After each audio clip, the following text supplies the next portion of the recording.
Welcome to SVG-TV News for Wednesday, April 15th, 2015. I am Jennifer Richardson with the details. As this country joins the rest of the world in the phasing out of the oral polio vaccine and the introduction of the inactivated polio vaccine, key stakeholders and healthcare professionals were today sensitized about the initiative. According to the Pan American Health Organization PAHO Sub-Regional Advisor for Immunization, Dr. Karen Lewis-Bell, the main reason the oral polio vaccine is being phased out is because it has the potential to revert into the actual polio disease, which can cripple patients. Well, if we really want to eradicate polio from the world, we have to ensure that not only the wild polio virus is interrupted, that transmission is interrupted, but the oral polio vaccine, because it is a live vaccine, has the potential to revert to what is called a more powerful strain. And that vaccine in itself, in very rare circumstances, but it can happen, can actually lead to what we call vaccine-associated paralytic polio. And if it circulates in the population, it can cause circulating vaccine-derived polio virus. So people can actually get the polio virus disease and paralysis, not only from the wild virus, but rarely from virus that may be transmitted through the oral polio vaccine. PAHO's Country Program Manager Specialist Anique Wilson also emphasizes the need for healthcare workers to be prepared to administer the vaccine, which she says is critical to the well-being of the populace. We have to be equipped to provide answers because it is the right of users to be informed. This process would also necessitate public education to get the full buy-in of all parents and guardians. Just by way of information, PAHO through the revolving fund continues to provide for the vaccination needs of countries. PAHO also stands committed in assisting countries with the necessary technical assistance in the areas you may identify, once it is in keeping with the organization's mandate, whether it is in the area of surveillance, education of stakeholders, parents, information, communication, monitoring and evaluation of programs, or general update for workers in immunization. Meanwhile, Senior Nursing Officer Ferosa Roach says vaccination is a great way of preventing diseases, and this country throughout the years has maintained an over 95% immunization rate, which has been helping children grow into healthy adults. In anticipation of achieving global polio eradication, the Ministry of Health, Wellness and the Environment has made the commitment to introduce IPV into the routine immunization schedule. Inactivated polio vaccine introduction is a key element of the polio endgame and readiness to manage risk associated with oral polio type 2 withdrawals. The introduction of IPV further reflects the Ministry of Health, Wellness and the Environment commitment to the process in the fight against polio and our determination to eliminate this deadly disease that has plagued humanity since ancient time. Permanent Secretary in the Ministry of Health, Louis Deschamps, congratulated this country on maintaining a high immunization score and praises the nurses for their commitment to health care. The absence of measles and other diseases like polio, ladies and gentlemen, is as a consequence of the potent collaboration between the various national authorities, in particular our Community Health Service, of which you are all a part, and the Pan American Health Organization, in crafting and facilitating vaccination campaigns which are designed to deliver the necessary vaccines to all local populations, to develop detailed plans of action to improve and to provide technical assistance for the implementation of these plans, as well as to perform follow-up actions to confirm that all aspects of the plans are indeed implemented and that the target vaccination levels are achieved. The Eastern Caribbean Currency Union is this year projecting growth of 2.4%. In a radio and television address last evening, Chairman of the ECCB Monetary Council, Prime Minister Dr. Rav Gonsalves, updated the region on a number of decisions taken at the Council meeting held on February 24, 2015. Dr. Gonsalves says as times change, all must be ready to adapt. He explains that over the 32 years since the founding of the ECCB, the region is now slowly recovering from the effects of the Great Recession from 2009 through 2012. In that period of the Great Recession and the period immediately thereafter, many of our economies contracted following the global economic and financial meltdown of 2008. Last year, 2014,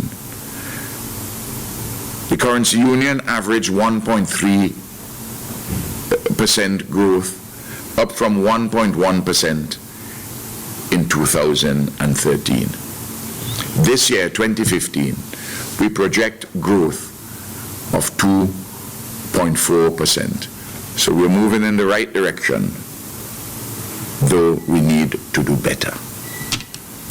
So this is good news. And our regional economy is starting to improve. Prime Minister Gonsalves says, notwithstanding the improvements, the region's economies continue to face challenges to sustainable growth, fiscal and debt sustainability, as well as financial stability. The Monetary Council desires to see fast economic recovery and stronger job creation, more jobs and enhanced wealth creation. As a consequence, after much reflection, deliberation, careful contemplation, we in the Monetary Council have made some very important decisions to strengthen our financial system. These decisions were taken at our last meeting in February. I speak now of these important decisions. The first one, lower minimum savings deposit rate. After much analysis and discussion, the Monetary Council has decided to lower the minimum deposit rate from 3% to 2%. The new minimum savings deposit rate will take effect from the 1st of May 2015. Meanwhile, the ECCB Monetary Council Chair says another major issue which they have addressed is that of a stronger regulatory and supervisory framework for banks. The banking sector is one of the most critical sectors of our economies. Since 2009, our banks have recorded declines in profitability and performance due to the global crisis, which led to significant contractions in our economies, our domestic economies, and increases in non-performing loans. As a consequence, the Eastern Caribbean Central Bank, the ECCB, intervened one bank in Antigua and Barbuda and two banks in Anguilla to protect the interests of depositors and creditors and to maintain financial stability. These experiences led to the Council's decision to pursue a comprehensive bank resolution strategy aimed at strengthening the resilience of the financial system in our currency union. Additionally, the Prime Minister says the Monetary Council has also decided to extend the timetable to reduce the debt to GDP ratio to 60% from 2020 to 2030. Why have we done so? Attaining the target which we had set, 60%, debt 60% of gross domestic product. Attaining this target by 2020 required prudent debt management and continuous economic growth at a particular level sufficient to reach that particular target. Unfortunately, we have seen little or no growth in the economies of the currency union for most of the past 5 years. Furthermore, it it ought to be recognized that this target was set before the Great Recession commenced in 2008.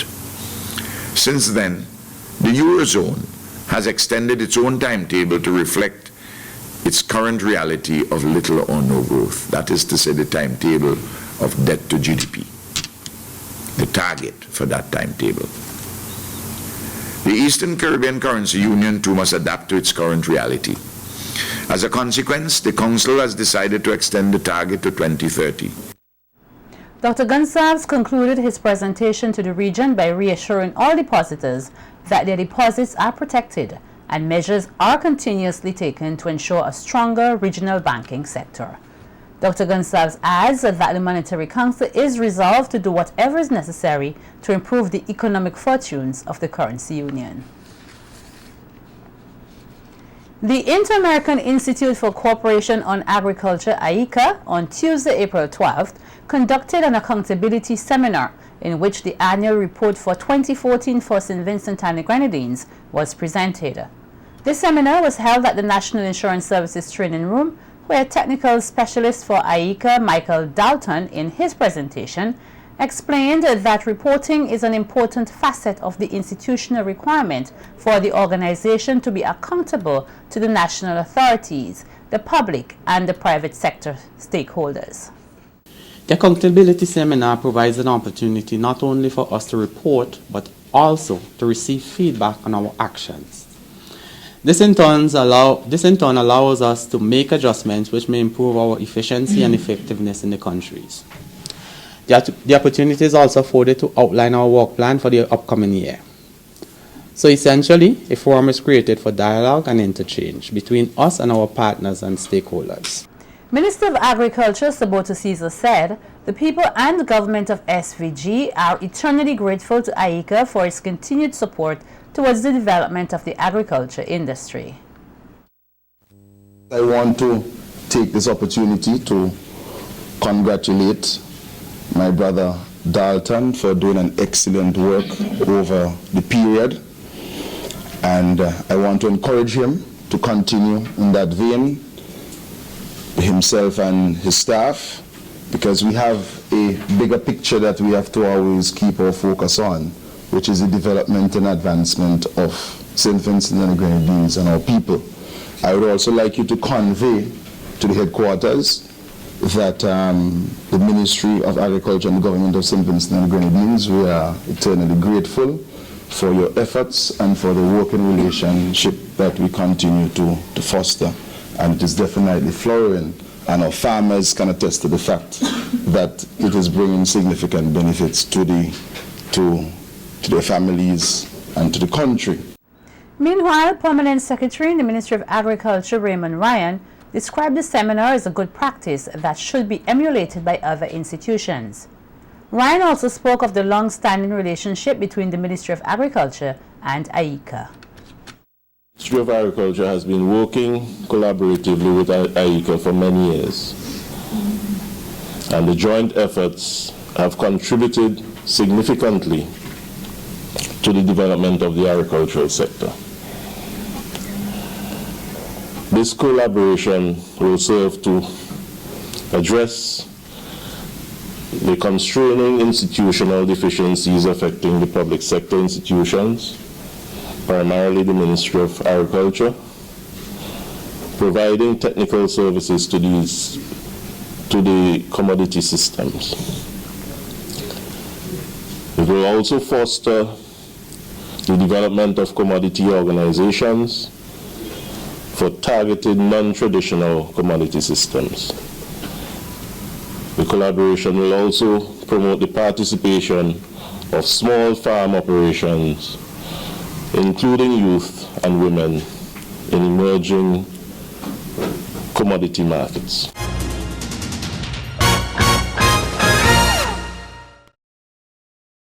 Head of the University of the West Indies UWI Open Campus, Deborah Dalrymple, is emphasizing the need for persons to take the opportunity to upgrade themselves academically. This advice from the university head comes as the educational institution embarks on its promotional campaign for the 2015-2016 academic year. In an interview with SVG-TV News, Dalrymple says the Open Campus is highly accredited worldwide and students are able to study at home while getting recognized certification.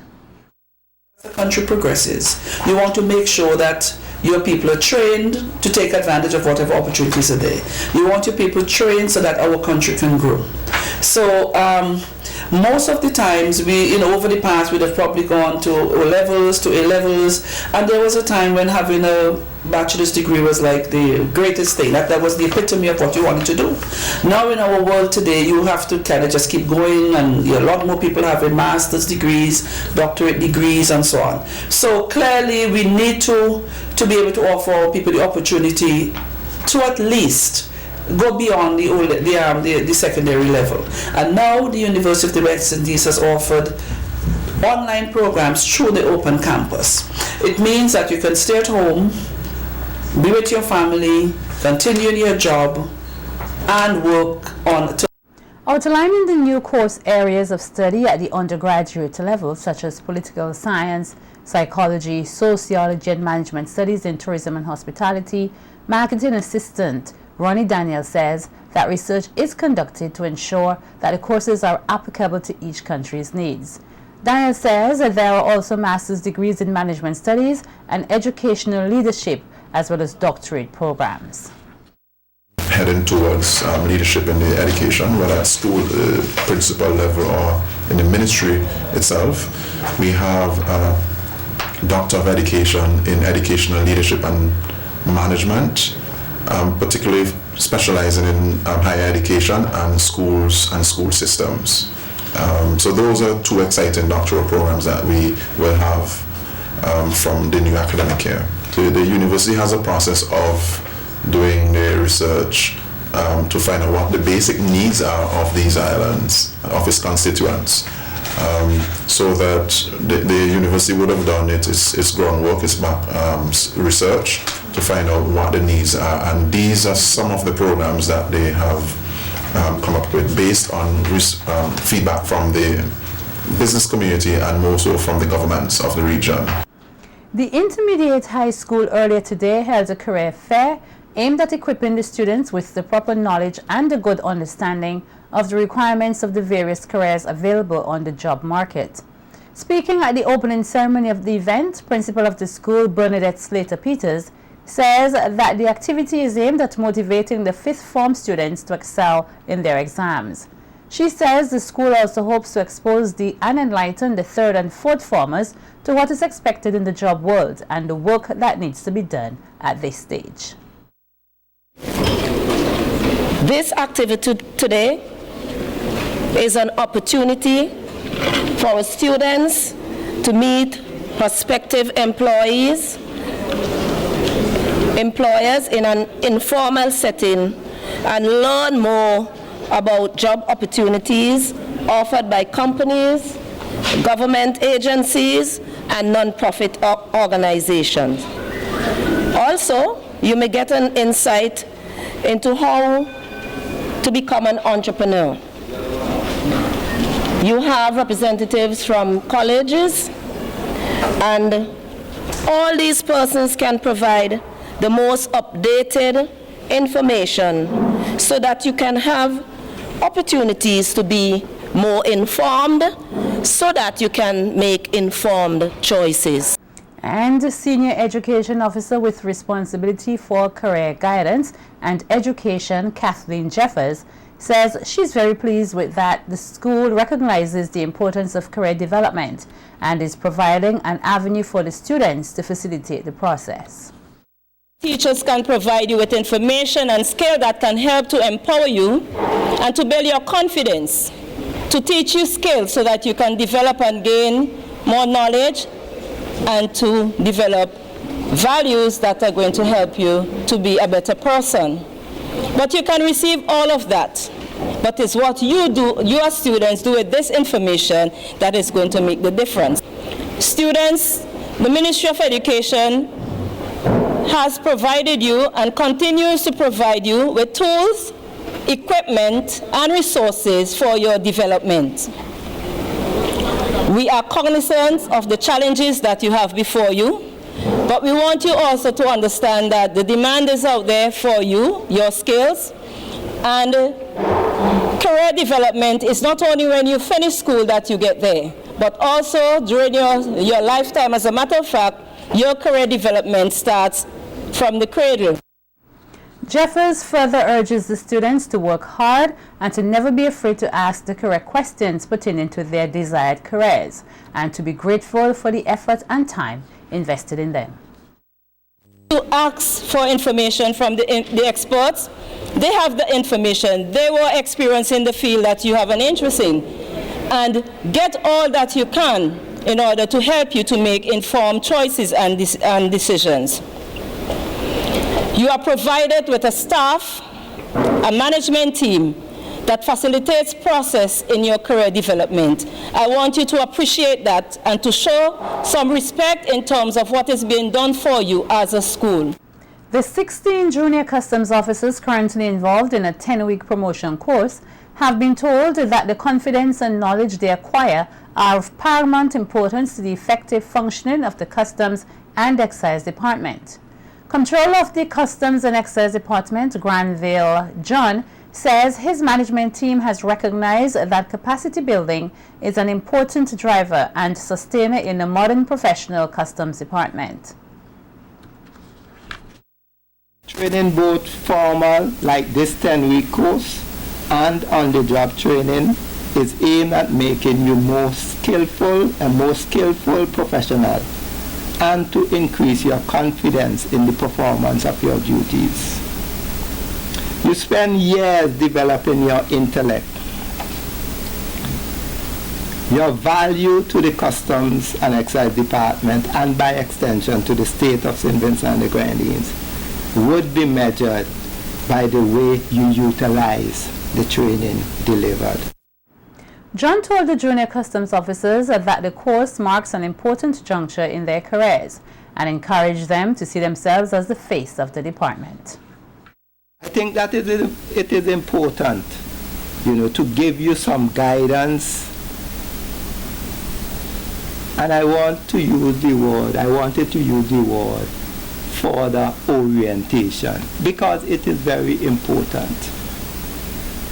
You have been at Customs for some time and you would have received certain orientation. But as I said, this course is, this course is the important juncture in your career at Customs. I think that it is important that you are given the right guidance, as I said, and orientation. You have a tremendous foundation to build on. You have an excellent opportunity. You are operating and functioning in a modern customs environment. Make the best use of it. As part of the 75th anniversary celebrations of the New Testament Church of God, St. Vincent and the Grenadines, and St. Lucia, the book Journey was yesterday launched at the Methodist Church Hall in Kingstown. The book was written by Vincentian author Sam. In unveiling the book and providing an overview of its content, Bishop Wendell Davis says the document is a complete and compelling chronicle of church's struggles and strides both in SVG and St. Lucia over the many decades. It has been written with fairness and restraint about the Church of God movement through its 75 years of existence. The Church of God, St. Vincent and the Grenadines and St. Lucia has earned a place in history, and it is fitting that our stories be told respectfully. In this regard, it is fitting that the Church of God in St. Vincent and the Grenadines and St. Lucia as a whole should listen to an objective accounting of its past, present, as it looks to the future. I think that there's need for a documentary like this. I think there is need for a documentary of the different religious organizations in St. Vincent and the Grenadines, so that people can read and see where we are coming from, so that people can see, Dr. Fredericks, that the nice buildings and the ease with which some of us practice Christianity today, as Mother Prime would say, it was not always so. Bishop Chesley Ferdinand says while the book was designed to chronicle the church's history, it is also an evangelistic tool. It's our belief that persons who would buy the book, who would read the book, maybe give it to friends as gifts, as birthday tokens, give it to libraries, and things of that sort, would be participating in the task of spreading a message, because it's the journey that chronicles our story of salvation. It's what the Germans call Heilgeschichte. It's religious history, and it is one of which we are very proud. The St. Vincent JCs is joining the rest of the world to celebrate 100 years of existence. Here to celebrate with the local branch is Executive Vice President from Antigua, Alexis Murray, who emphasized the need for youngsters to be part of the organization, which she says has been making an impact in society. The most pressing would be to meet with the general members and to actually do a presentation where I would help to encourage and motivate them to develop themselves better, develop the betterness within themselves, so that when they go out there as JCI members, they are better able to sell the organization and work together closer and accomplish their goals. We might be the only non-profit organization that is celebrating that much currently right now.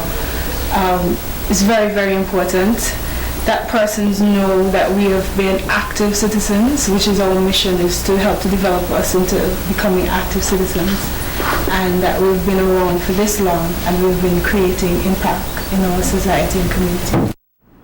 President of the St. Vincent JCs, Mandesa Stevens, says the organization will have numerous activities, including courtesy calls to the Governor General, as well as the Speaker of the House, and sensitization projects through the media. She reiterated the need for youngsters to be involved with the organization, which she says help build skills. JCI is a development organization that helps to develop young people to create positive change. We target the age between 18 to 40. And even though you're over the age of 40, we still welcome you, because there are ideas that you might have that we could walk along with. We're also community-based. We give back to the community. We do workshop trainings that help to develop young people. We also do projects. We look at projects that are impactful and sustainable, that can make a difference in the community also. A 4-year jail sentence was this morning handed down to 2 young men from the Camden Park Kettles area. This after they pleaded guilty to 4 separate charges of gun and ammunition possession without a license to hold same when they appeared at the Serious Offences Court. The youngsters, 25-year-old Shannon Richards and 18-year-old Akilo Matthews, were intercepted with 2 guns and 6 rounds of ammunition on March 20th, 2015, while they were traveling in a vehicle on Bay Street in capital Kingstown. In other court news, Omar Robinson has been arrested and charged for causing grievous bodily harm to Sheffield Gibson on April 4th at Camden Park. When he appeared in court this morning, he was not allowed to plead to the indictable charge. The prosecution, however, had no objection to his bail, which was granted in the sum of $5,000 with 1 surety. He was also ordered to surrender all travel documents to the court and to report to the Kettles police station on Friday between 6 a.m. and 6 p.m. until. The date of the preliminary inquiry is scheduled for July 17, 2015.